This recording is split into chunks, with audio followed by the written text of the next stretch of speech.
encore fait au bon Dieu, Claude? J'en sais rien. On va toutes se voir à l'accouchement de Laure. Ah mais Laure n'accouche pas en Inde? Non, je partirai après. Poussez, allez, poussez. Il est noir comme un Sénégalais. Ah oui, c'est vrai qu'il est particulièrement... Hein? On vous donne rendez-vous dans les salles de cinéma. À très vite. À très vite. Frédéric Chaud Je peux et dire Mehdi, Frédéric. et Mehdi Sadoun, merci d'être avec nous.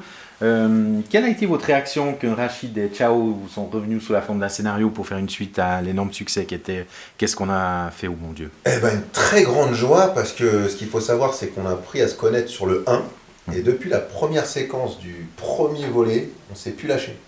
C'est-à-dire que dès que le film s'est terminé, bon, déjà on habite les uns à côté des autres à 1 ou 2, 3 kilomètres près, et on se voit, on déconne. On savait qu'il y avait un 2 qui allait arriver, et c'est pas pour ça qu'on déconnait, on se forçait pas à déconner ensemble.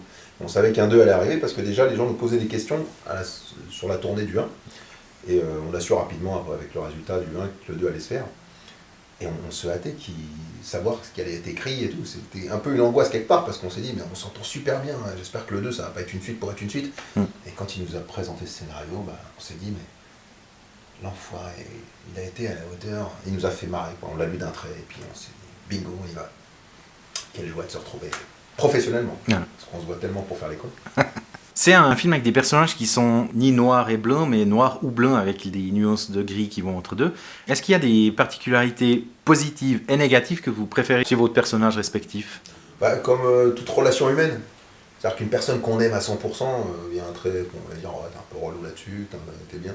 C'est un fluide naturel qu'il y a entre nous. Voilà, avec des valeurs... Enfin, on parle des personnages dans le film ou on parle de nous? Des personnages dans le film. Ouais, des personnages dans le film. On est un petit peu égoïste, hein, dans le film. Chacun essaie de défendre son bout de gras. C'est vrai que moi, mon personnage, il essaie d'avoir les faveurs de Christian Clavier et Chantal Lobby, un petit peu faillot. Mais en fait, c'est vrai. On le caractérise, mon personnage de faillot, mais en fait, Harry est extrêmement faillot. Son personnage est extrêmement faillot à chaque fois dans le film. Mais sinon, oui, c'est vrai que vous avez raison, il y a un côté... c'est pas noir ou blanc, c'est pas noir et blanc, c'est plutôt noir ou blanc. Il y a un côté... En fait, ce qu'ils recherchent, chacun d'entre nous, les personnages, c'est d'être heureux. Et ils ont le sentiment de ne pas s'émanciper en France, et cette volonté de vouloir aller ailleurs. Mais en fait, au fur et à mesure du film, on se rend compte que cette graine qu'ils avaient dans cette idée-là, elle a germé, mais au final, elle s'est fanée, quoi. On est très bien en France, et on est très heureux en France. Il y a tellement de choses dans le film, tout est abordé, donc il y a les différentes cultures des différents personnages, et là il y a un élément supplémentaire qui est l'homosexualité de la sœur de Charles. Est-ce que vous pensez que Philippe a, par rapport à son film et son scénario, a envie de faire passer quelque chose d'autre qu'un simple divertissement et pas un message, mais presque, moi, je pense que le fond, un peu comme le premier, moi je pense que c'est quand même de faire connaissance avec autrui. Par exemple, Christian Clavier, dans le premier volet, avait des préjugés en fait, sur les gens de la diversité. Et au fur et à mesure, quand il a appris à nous connaître, ces gendres, son anxiété, son angoisse par rapport à ça s'est détendue, annulée même presque, parce qu'il a fait connaissance avec ces gendres. Et puis voilà. Ce que vous évoquiez tout à l'heure dans le deuxième volet, en fait, par rapport à l'homosexualité, c'est que le Pascal Zonzi, qui incarne, comment il s'appelle, Kofi, a des préjugés aussi, de se dire, est-ce que je suis capable d'accepter quelqu'un d'homosexuel dans ma famille? Et bien au final, oui, parce qu'il va quand même au mariage de sa fille, finalement, alors qu'il était quand même obtus par rapport à ça. Et c'est une sorte d'acceptation. Faisons connaissance, faisons un premier pas vers l'autre, et on verra comment ça se passe. Ouais, puis je pense que de toute façon, les préjugés, c'est quelque chose de naturel. On en a tous. Chez tout un chacun. Que ce soit pour la bouffe, pour un pays, pour des événements, pour une soirée, pour des vêtements, pour n'importe quoi. Tant qu'on n'apprend pas à connaître ou à découvrir ou à faire une thèse sur la chose qu'on ne connaît pas, on ne se permettra de juger.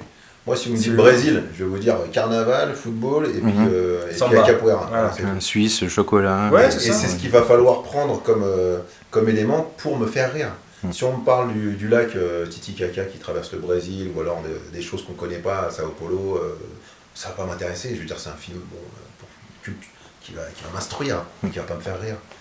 Donc effectivement, c'est le point sur lequel il appuie, voilà, des préjugés. Apprenons à se connaître, à découvrir, faire une thèse sur la personne qu'on juge. Juger, en fait, c'est refuser de réfléchir. réfléchissons un peu, approchons, faisons connaissance, et constatons qu'effectivement, c'était pas ce qu'on pensait. C'est vrai, juger, c'est stagner en fait. Quelle a été la première scène que vous avez tournée pour vous retrouver tous ensemble dans le cadre? Je sais pas comment Philippe a commencé son film, il me semble que c'est une scène chez vous. C'est ça, c'est chez moi. La première scène du film, du volet 2, se passe dans mon appartement. C'est une réunion familiale autour d'un déjeuner. Et c'est marrant parce que ça faisait 4 ans, 5 ans qu'on n'avait pas tourné ce film-là. Et quand on a le premier moteur, bah, c'était comme si c'était hier. Ouais, c'était un peu hibernatus entre la scène 1 du volet 1 et volet 2. C'est-à-dire qu'on s'est tous retrouvés à la même place avec quelques rides de plus pour certains. Et puis on s'est dit, mais le temps passe vite. C'est-à-dire qu'on a retrouvé notre place comme si c'était naturel. On est arrivé, ils nous ont même pas dit mets-toi là. On a récupéré notre place directement. C'était assez dingue. Mais c'est ça, c'est que je trouve que la réalité a dépassé la fiction. C'est que, comme il disait Mehdi, après le volet 1, on est vraiment devenus des potes. On se voit régulièrement entre nos activités respectives. Et du coup, ça se ressent, je pense, dans le volet 2, au niveau de l'alchimie qu'il y a entre nous, les automatismes. Et c'est ce qui fait la magie peut-être de ces 4 protagonistes. Les 4 garçons, est-ce que vous voyez aussi vos épouses dans le film respectives en dehors du... Non, parce que leurs mecs respectifs n'accepteraient pas. Très bonne réponse. Voilà, c'est clair. Ouais. Mais justement, de retrouver vos différentes épouses que vous aviez laissées il y a 4 ans, quel a été, comment vous avez pris ça Bon, on les a regardées un peu évoluer aussi, parce qu'elles ont toutes fait des séries, des films, en parallèle. Donc on a toujours ce truc de « Ouais, c'est ma femme du bon Dieu, ah, c'est ma femme du... » On a un attachement, on se voit pas, mais on a un attachement, et dès qu'on se dit qu'on est content pour telle ou telle actrice de l'avoir évolué dans tel film, on avait inconsciemment l'impression que c'était une parenthèse et qu'on allait se revoir. Parce qu'on savait effectivement qu'il y en a 2 qui allaient être faits, on savait pas exactement quand, mais pour dire qu'il y avait un attachement quand même. C'est vrai, il y a beaucoup d'empathie pour tout le monde. Certains de vos personnages ont des enfants qui étaient moins présents dans le premier. C'est un aspect qui a pu renforcer vos relations pour faire évoluer votre relation avec vos épouses respectives dans le film. Bah ça reprend la chronologie de l'histoire. Forcément, si vous faites une suite, les enfants ont évolué physiquement. Voilà, donc ils sont à un point d'ancrage aussi par rapport à Christian Clavier et Chantal Lobby qui veulent absolument revoir leurs petits-enfants. On est bien d'accord que c'est presque Chantal qui pousse Christian à vous faire rester en France. Ça vient vraiment de la mère. C'est viscéral. Ouais. Bah, je pense aussi que, après, il n'ose peut-être pas l'exprimer, mais je pense que le père a un attachement aussi important que Chantal pour ne pas perdre ses petits-enfants.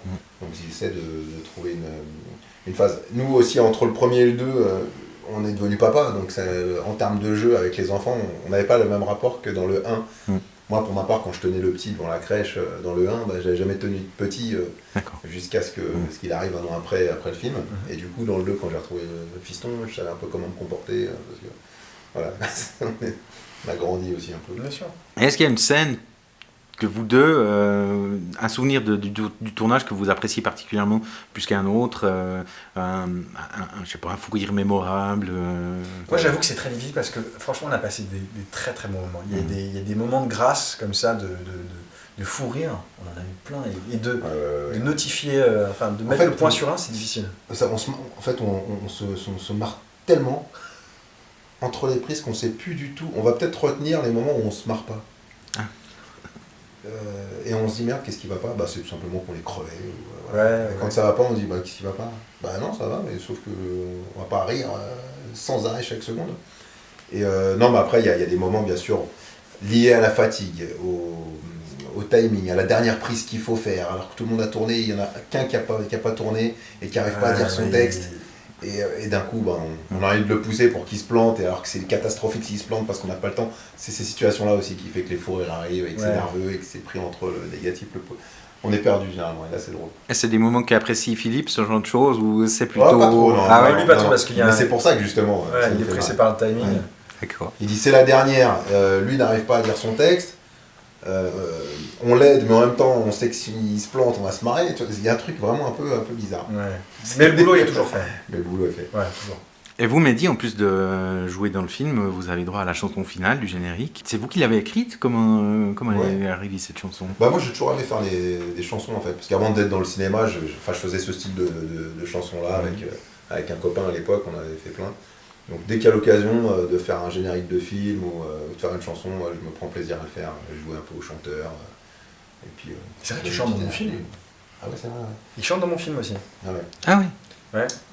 Mais ouais, j'ai écrit, composé, puis interprété, voilà. Philippe m'a dit, bon allez, vas-y, fais le générique. Je fais, ouais. J'arrive chez moi, j'avais 2 jours. Il y a eu des avant-premières en France le 1er janvier, je crois, qui ont très bien marché. Hein, d'après les chiffres, ça a été vraiment un gros succès à travers toute la France. Un mois avant la sortie, donc c'est de très bon augure. Mais quand vous avez fini le tournage du premier épisode, est-ce que vous pensiez que le film aurait un tel succès ? Bah non, parce que sinon ça voudrait dire qu'on a la recette en fait du succès et du coup on l'appliquerait pour tous les films qu'on fait. Non, on s'attend pas à ça. Nous, ce qu'on en a tiré en fait du premier volet, c'est vraiment cette amitié profonde et ces 2 mois de rigolade qu'on a eu pendant le tournage, quoi. Et que la sincérité joue énormément aussi sur le fait qu'il puisse avoir un impact sur le public, parce que la question qui revient tout le temps, c'est est-ce que vous êtes vraiment éclatés entre vous, comment vous êtes ensemble, etc. J'ai la solution. Nos gendres n'aiment plus la France, on va leur faire aimer la France. Décidément, vos familles nous réservent toujours de belles surprises.